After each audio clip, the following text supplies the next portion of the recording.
WHO mengumumkan adanya bukti baru yang menunjukkan COVID-19 kemungkinan bisa menular melalui udara. Apa perbedaan penyebaran virus corona melalui droplet dan udara? Lalu bagaimana kita melindungi diri? Organisasi Kesehatan Dunia atau WHO 7 Juli lalu di Jenewa, Swiss mengakui munculnya bukti baru penyebaran COVID-19 melalui udara. Ini artinya virus corona bisa menyebar melalui partikel kecil yang diproduksi ketika berbicara atau bernafas. Para peneliti menemukan bukti bahwa virus corona baru atau SARS-CoV-2 bisa melayang sejauh 2 meter.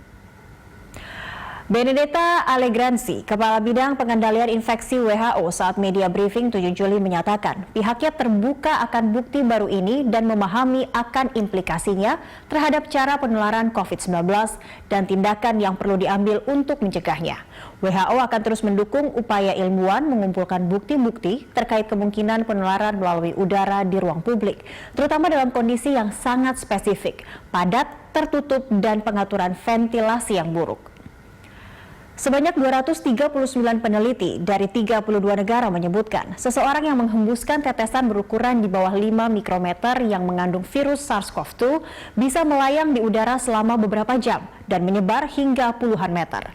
Kelompok ilmuwan ini menulis surat terbuka kepada WHO yang dipublikasikan dalam jurnal Clinical Infectious 6 Juli lalu. Mereka menyodorkan bukti bahwa partikel virus COVID-19 dapat menginfeksi manusia yang menghirupnya lantaran partikel kecil yang dihembuskan ini dapat bertahan lama di udara. Penularan penyakit lewat udara terjadi ketika kita menghirup virus atau bakteri yang dibawa oleh partikel yang melayang di udara selama berjam-jam. Droplet yang biasanya lebih kecil dari 5 mikrometer bisa menyebar di area yang lebih luas. Contoh penyakit yang menular melalui udara adalah TBC, flu, dan pneumonia. Hal yang sama berlaku untuk SARS-CoV-2. Dalam beberapa kasus yang dilaporkan, orang sakit setelah berada di ruangan yang sama dengan orang yang terinfeksi, meskipun mereka tidak memiliki kontak dekat atau berkelanjutan, WHO mengakui ada bukti yang menunjukkan bahwa virus corona bisa menular di ruang tertutup dan ramai. Salah satu ilmuwan yang menulis surat terbuka pada WHO, Jose Jimenez, ahli kimia Universitas Colorado, menyatakan mereka menginginkan WHO memperbaharui panduan COVID-19. Berapa lama partikel SARS-CoV-2 bertahan di udara? Penelitian menunjukkan virus corona yang disemprot secara artifisial dapat tetap hidup di udara setidaknya selama 3 jam. Tetapi para ilmuwan menekankan bahwa percobaan itu dilakukan di laboratorium yang berbeda dengan kondisi kehidupan nyata di mana hasilnya dapat bervariasi. Kasus-kasus virus corona yang disebut super spreading telah memperkuat kecurigaan bahwa kontaminasi melalui udara adalah suatu kemungkinan. Super spreading event seperti kasus penularan di beberapa kapal pesiar mewah, di bar di Austria, serta tablik akbar di India dan Indonesia.